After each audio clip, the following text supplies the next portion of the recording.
I remember, before I met Philip Gunn, when I worked as an insurance claims investigator at City Insurance Company.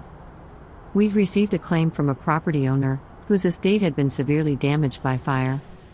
Since he'd fully insured the place just 1 week before the blaze, he was suspected of torching it himself.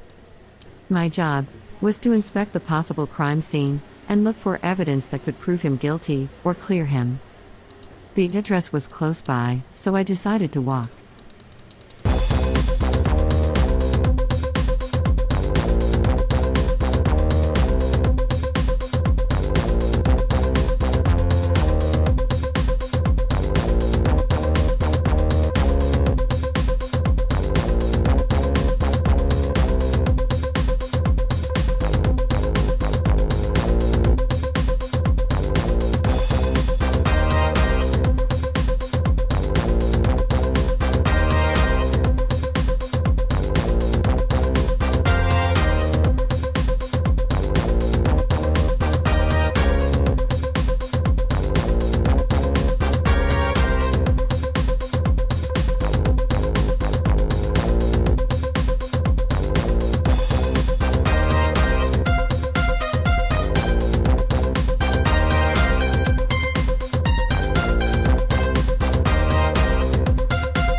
By chance, I spotted something suspicious in a clearing.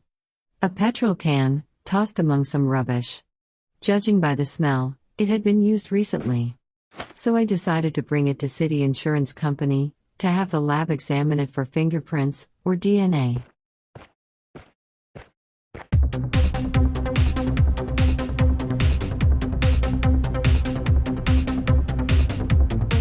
Scheiße. No fingerprints, no DNA, or other evidence.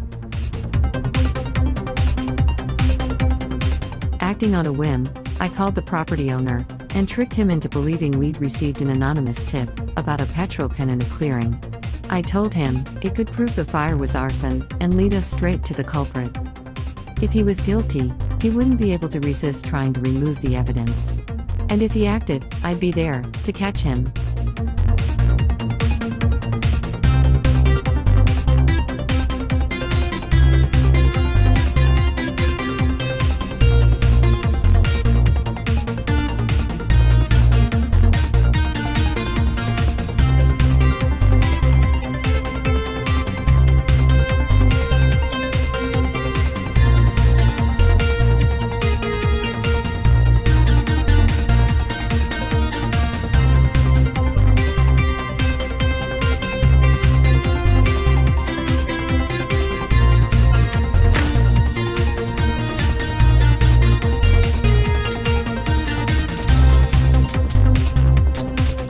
expected, the property owner walked straight into the trap.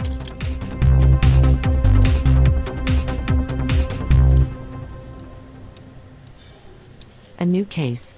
This time, it was about a stolen painting from a famous artist's gallery. The painting had been insured for $2 million 3 weeks earlier. The artist was known for his violent temper. My boss suggested I work with an external detective agency. He emailed me a list of recommended agencies, and my choice fell on Gun Investigation Bureau. Don't ask me why. I called them to book a meeting for the next day. This was the first time City Insurance Company hired Gun Investigation Bureau, and the first time I met Philip Gunn. Nothing would be the same for either of us after that.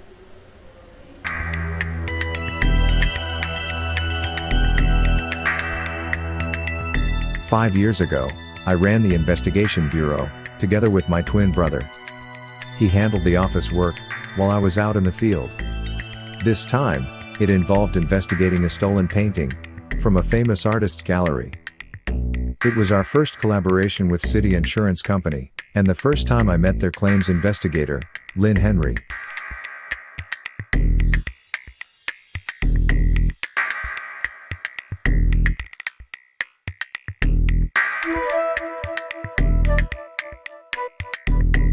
The painting had been insured for $2 million, just 3 weeks earlier, so fraud was written all over it.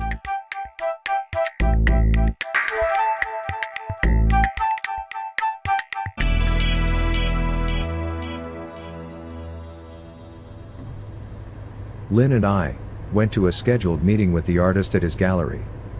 A good opportunity to get a feel for both the man and the place.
Strangely, no alarm had gone off during the theft. And now, the artist didn't seem particularly eager to show us his studio in the back.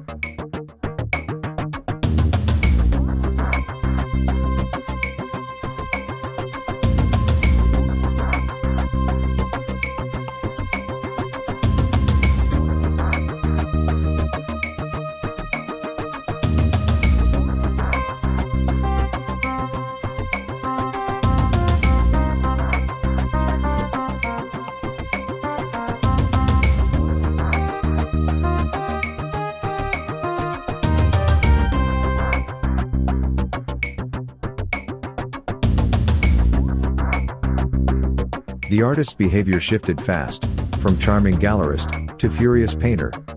He accused us of snooping and threw us out headfirst.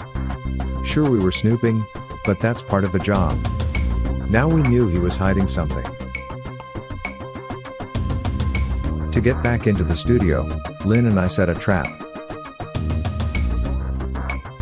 Lin arranged a meeting with the artist, believing he'd meet someone who could clear up our concerns. In the meantime, I called my brother and asked him to delay the artist, while Lin and I slipped in through the back door.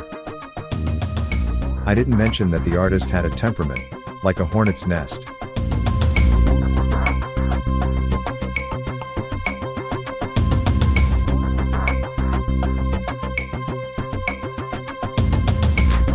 The trap was set.